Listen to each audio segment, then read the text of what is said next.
नमस्कार दोस्तों, स्वागत है आप सभी का आपके अपने YouTube channel JS topic study में। तो दोस्तों, आज की इस वीडियो में आपको एक बहुत बड़ी खुशखबरी देने वाला हूं कि आपके लिए बिहार पुलिस में बहुत ही अच्छी वैकेंसी आई है। उस वैकेंसी के बारे में संपूर्ण जानकारी हम लेकर आए हैं और बहुत ही सिंपल तरीके से मैं आपको समझा दूंगा कौन कौन फॉर्म भर सकता है, कौन कौन इसके लिए एलिजिबल है, सब कुछ यहाँ पर मैं आपको बता दूंगा। ठीक है, तो यहाँ पर देखिए लिखा हुआ है CSBC Bihar police constable requirement 2023। ठीक है, इसका नोटिफिकेशन जो है वो जारी हो चुका है। तो यहाँ पर इसका कुछ मोटा मोटा यहाँ पर दिया हुआ है, लेकिन हम इसको नहीं पढ़ेंगे। हम इसका जो नोटिफिकेशन आया हुआ है, जो ऑफिशियल साइट से नोटिफिकेशन आया है, उस नोटिफिकेशन को हम पढ़ेंगे, जिससे हमको अच्छे से समझ में आएगा। ठीक है, तो वो जो है आपका यहाँ पर दिया गया है पूरा का पूरा जो है, इसको मैं आपको पढ़कर सुनाने वाला हूं कि इसमें क्या क्या एलिजिबिलिटी है, सब कुछ डिटेल्स में हम यहाँ पर समझने वाले हैं। ठीक है, तो यहाँ पर ये देखिए हिंदी में साफ साफ लिखा हुआ है, केंद्रीय चयन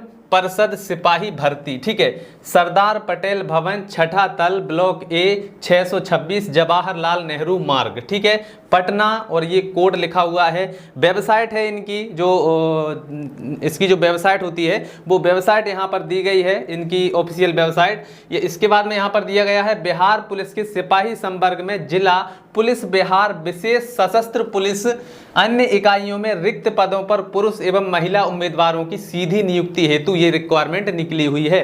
ठीक है, इसके बाद में सूचना लिखा हुआ है, ऑनलाइन आवेदन पत्र प्राप्ति की अंतिम तिथि है 20/7/2023। तो इसको आप नोट करिएगा, 20/7/2023 यहां तक लास्ट डेट है। ठीक है, यहां पर लास्ट डेट है 20/7/2023 तक आप क्या कर सकते हैं, ऑनलाइन आवेदन कर सकते हैं। ठीक है, अब आगे बढ़ते हैं। यहां पर देखिए विज्ञापन संख्या 01/2023। ठीक है, बिहार पुलिस की सिपाही संवर्ग सामान्य सशस्त्र में विभिन्न जिलों बिहार विशेष सशस्त्र पुलिस की वाहिनियों एवं अन्य इकाइयों में सिपाही पद वेतनमान लेवल 3। यहाँ पर देखिए वेतन आपको मिलेगा 21,700 से 69,100 तक की यहाँ पर आपको वेतन मिलेगा। रिक्तियों की संख्या कितनी है, यहाँ पर ये भी चीज़ आप नोट कर लीजिए। यहाँ पर पदों की संख्या है 21,391। क्या है, 21,391 यहाँ पर आपको पद दिए गए हैं, इतने पदों पर भर्ती होना है। ठीक है, और आगे बढ़ते हैं। इसके बाद में देखिए यहाँ पर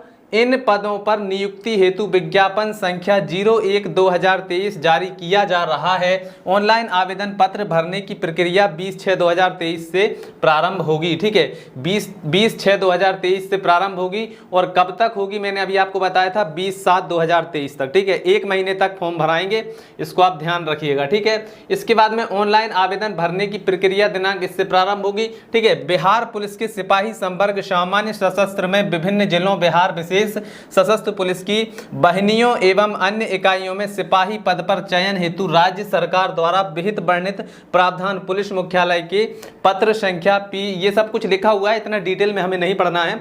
अब हम चलते हैं यहाँ पर इसकी अन्य जानकारियों की ओर। इसका मैं जो है आपको लिंक दे दूंगा, यहाँ से आप इसको डाउनलोड कर पाएंगे। ठीक है, चलिए थोड़ा सा नीचे चलते हैं, इसकी सारी जानकारी हम लेते हैं। ठीक है, इसके बाद में यहाँ पर देखिए 8वां पॉइंट दिया गया है, लिखित परीक्षा में 30% से कम अंक प्राप्त करने वाले अभ्यर्थी शारीरिक दक्षता परीक्षा के लिए असफल घोषित किए जाएंगे। ठीक है, यहाँ पर कहने का मतलब ये है कि भाई अगर आपके जो पेपर है उसमें 30% नंबर अगर आए हैं और उससे कम आए हैं तो आप फेल माने जाएंगे। ठीक है, चलिए और आगे बढ़ते हैं। 9वां पॉइंट यहाँ पर लिखा हुआ है, लिखित परीक्षा में प्राप्त अंकों के आधार पर यथासंभव विज्ञापित रिक्तियों के आरक्षण कोटिवार 5 गुणा प्रत्येक कोटि के लिए अभ्यर्थी का चयन शारीरिक दक्षता परीक्षा हेतु किया जाएगा। शारीरिक जांच हेतु अर्हता प्राप्त अभ्यर्थियों की पर्याप्त संख्या में अनुपलब्धता दशा में अभ्यर्थियों का अनुपात उपयुक्त रूप से केंद्रीय चयन पार्षद द्वारा कम किया जा सकेगा। ठीक है,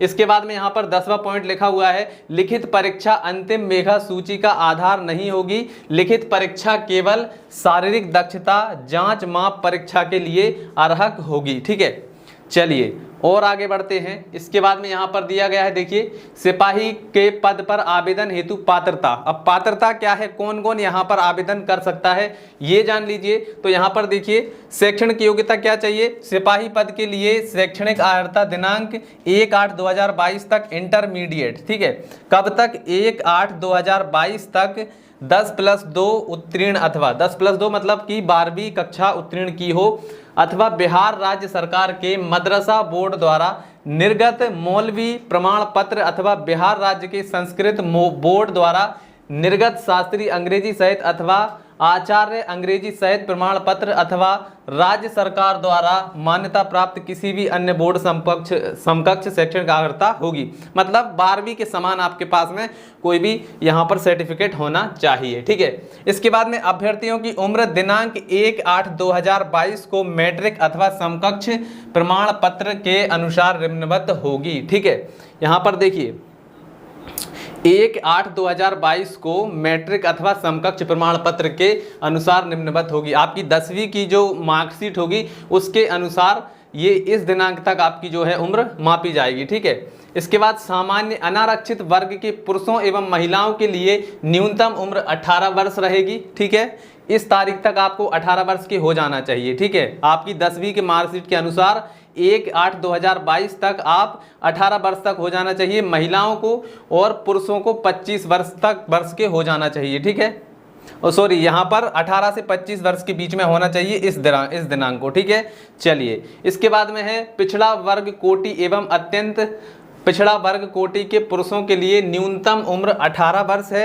और अधिकतम उम्र 27 वर्ष है। पिछड़ा वर्ग के लिए 2 वर्ष की छूट है, मतलब 27 वर्ष के हो गए तब तक आप फॉर्म भर सकते हैं। पिछड़ा वर्ग एवं अत्यंत पिछड़ा वर्ग कोटि की महिलाओं के लिए न्यूनतम 18 वर्ष और अधिकतम 28 वर्ष। ठीक है, तो पिछड़ा वर्ग की जो महिलाएं हैं उनके लिए 28 उम्र लास्ट है, मतलब 28 साल के बाद में वो फॉर्म नहीं भर सकती हैं। ठीक है, चलिए इसके बाद में अनुसूचित जाति अनुसूचित जनजाति कोटि के पुरुषों, मतलब जो अनुसूचित जनजाति वाले हैं वो 18 वर्ष से लेकर 30 वर्ष तक उनके लिए छूट रहेगी, मतलब वो 30 वर्ष तक फॉर्म भर सकते हैं। ठीक है, जिनकी उम्र 30 वर्ष होगी वो भी फॉर्म भर सकते हैं। सभी कोटि आरक्षण कोटि के बिहार के प्रशिक्षित एवं बिहार में नामांकित गृह रक्षकों को निर्धारित विहित अधिकतम उम्र सीमा में 5 वर्षों की छूट दी जाएगी। ठीक है, चलिए और आगे बढ़ते हैं। अच्छा, अभ्यर्थी की जो उम्र है, मतलब आपकी जो उम्र है वो आपकी 10वीं की परीक्षा की जो मार्कशीट होगी उसके हिसाब से देखी जाएगी। मतलब आपकी 10वीं की जो मार्कशीट होगी उसमें जो उम्र लिखी होगी उसी उम्र को माना जाएगा। ठीक है, और आगे बढ़ लेते हैं। इसके बाद में अभ्यर्थियों का शारीरिक मापदंड क्या होगा? ऊंचाई, सीना, वजन के लिए कोई अंक देय नहीं होगा, परंतु विहित अर्हताएं पूरी नहीं करने वाले अभ्यर्थी असफल घोषित किए जाएंगे। ठीक है, तो यहाँ पर ऊंचाई, सीना और वजन के लिए कोई भी अंक देय नहीं है। ठीक है, अनारक्षित सामान्य एवं पिछड़ा वर्ग के पुरुषों के लिए न्यूनतम 165 सेंटीमीटर। ठीक है, जो सामान्य वर्ग के हैं उनकी जो न्यूनतम हाइट है वो कितनी होनी चाहिए? 165 सेंटीमीटर होनी चाहिए। इसके बाद में अत्यंत पिछड़ा वर्ग के पुरुष के लिए 160 सेंटीमीटर, मतलब पिछड़ा वर्ग वाले जो होंगे उनके लिए 160, सामान्य वर्ग के लिए 165 सेंटीमीटर।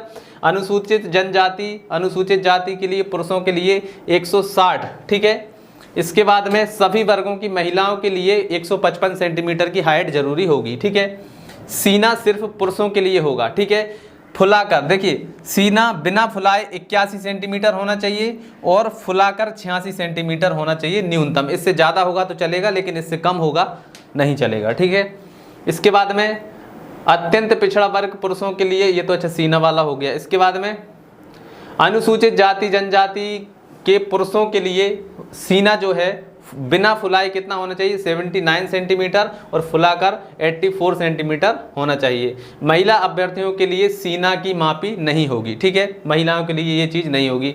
वजन, अच्छा वजन का यहाँ पर दिया गया है, सभी वर्गों की महिला उम्मीदवारों के लिए न्यूनतम वजन 48 किलोग्राम होना आवश्यक है। ठीक है, 48 किलो से कम नहीं होना चाहिए महिलाओं के लिए। इसके बाद में किन्नर, कोती, हिजड़ा, ट्रांसजेंडर, थर्ड जेंडर जो भी है अभ्यर्थियों के लिए शारीरिक मापदंड तथा शारीरिक दक्षता परीक्षा का मापदंड महिला अभ्यर्थियों के समान ही होंगे। मतलब जो भी ट्रांसजेंडर होंगे, कोथी होंगे, किन्नर होंगे, उनके लिए क्या है यहाँ पर महिलाओं के लिए जो छूट है वो उनके लिए भी होगी। ठीक है, इसके बाद नियुक्ति की प्रक्रिया क्या है? प्रथम चरण लिखित परीक्षा होगी। ठीक है, इसके बाद में यहाँ पर समिति के 10वीं कक्षा अथवा समकक्ष स्तर का होगा एवं प्रश्न वस्तुनिष्ठ ऑब्जेक्टिव प्रकार के प्रश्न आपसे पूछे जाएंगे। प्रश्न पत्र क्या होगा? प्रश्न पत्र आपका यहाँ पर 10वीं के आधार पर होगा, ठीक है, कक्षा 10वीं के आधार पर आपकी परीक्षा होगी।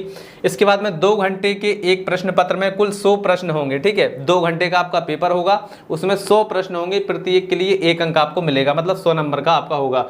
OMR पुस्तिका, मतलब आपको यहाँ पर जो पेपर होगा वो ऑफलाइन होगा और OMR सीट पर होगा, ठीक है। OMR सीट के बारे में आपको बताऊंगा, OMR सीट क्या होती है, तो उसमें आपका जो है पूरा पेपर होगा। इसके बाद में लिखित परीक्षा में 30% से कम अंक आने वाले विद्यार्थियों को फेल कर दिया जाएगा, वो असफल होंगे, ठीक है। लिखित परीक्षा का अंतिम मेगा सूची का आधार नहीं होगी, लिखित परीक्षा केवल शारीरिक योग्यता परीक्षा के लिए अर्हक होगी, मतलब कि जो लिखित परीक्षा में पास हो जाएंगे, ऐसा नहीं है कि उनकी नौकरी लग ही जाएगी, उनकी नौकरी तब लगेगी जब वो शारीरिक मापदंडों को पूरा करेंगे, ठीक है। चलिए, इसके बाद में आगे लिखा हुआ है द्वितीय चरण शारीरिक योग्यता दक्षता परीक्षा, फिर उसके बाद में शारीरिक परीक्षा होगी। दौड़ का यहाँ पर दिया गया है अधिकतम 50 अंक आपको दौड़ के मिलेंगे, अधिकतम 50 अंक, ठीक है। सभी कोटि के पुरुषों के लिए क्या है, 1 मील या 1.6 किलोमीटर की दौड़ होगी, ठीक है, अधिकतम 6 मिनट में आपको दौड़ना है, ठीक है। अच्छा, सभी कोटि के पुरुषों के लिए यहाँ पर दिया गया है 5 मिनट से कम, अगर आप 5 मिनट से कम समय में यदि आप दौड़ लेंगे 1.5 किलोमीटर, लगभग 1.6 किलोमीटर, तो आपको 50 अंक मिलेंगे। 5 मिनट से 5 मिनट 20 सेकंड तक यदि आप दौड़ेंगे तो आपको यहाँ पर 40 अंक मिलेंगे। अच्छा, 5 मिनट 20 सेकंड से अधिक या 5 मिनट 40 सेकंड तक यदि आप दौड़ेंगे तो आपको 30 अंक मिलेंगे। इसके बाद में 5 मिनट 40 सेकंड से अधिक एवं 6 मिनट तक आप दौड़ेंगे तो आपको 20 अंक यहाँ पर मिलेंगे, ठीक है। और आगे बढ़ते हैं। इसके बाद में 6 मिनट से अधिक समय लेने वाले पुरुष अभ्यर्थियों को फेल कर दिया जाएगा, 6 मिनट से ज़्यादा जो को भी लेगा उसको फेल कर दिया जाएगा। अच्छा, महिलाओं के लिए यहाँ पर क्या है, महिलाओं के लिए 1 किलोमीटर है, ठीक है, वहाँ पर 1.6 किलोमीटर था, महिलाओं के लिए सिर्फ 1 किलोमीटर है, जो उन्हें अधिकतम 5 मिनट में पूरा करना है। 4 मिनट से कम में पूरा करेंगे तो 50 नंबर मिलेंगे, 4 मिनट 20 सेकंड में पूरा करेंगे तो आपको 40 नंबर मिलेंगे, ठीक है। तो इसको आप पढ़ लेना, इसका मैं आपको पूरा का पूरा PDF डाउनलोड करने की मैं आपको स्कीम बता दूंगा, जिससे आप इसको डाउनलोड कर लेंगे, ठीक है। तो यहाँ पर जो भी जानकारी लिखी हुई है इसको आप खुद से भी पढ़ लीजिएगा, क्योंकि वीडियो ज़्यादा लंबी ना हो, इसलिए इन सभी चीज़ों को अब मैं आपके पास में ये बता दूंगा कि आपको कैसे डाउनलोड करना है, ठीक है। तो इसको डाउनलोड करने के लिए आपको जाना है टेलीग्राम में। जैसे ही आप टेलीग्राम में जाएंगे तो वहाँ पर आपको सर्च करना है JS टॉपिक स्टडी, और वहाँ पर आपको उसको ग्रुप को ज्वाइन कर लेना है, और वहाँ पर आपको ये वाला जो नोटिफिकेशन है वो मिल जाएगा, ठीक है। तो चलिए दोस्तों, आज की इस वीडियो में इतना ही, मिलते हैं अगली वीडियो में, तब तक के लिए जय हिंद, जय भारत।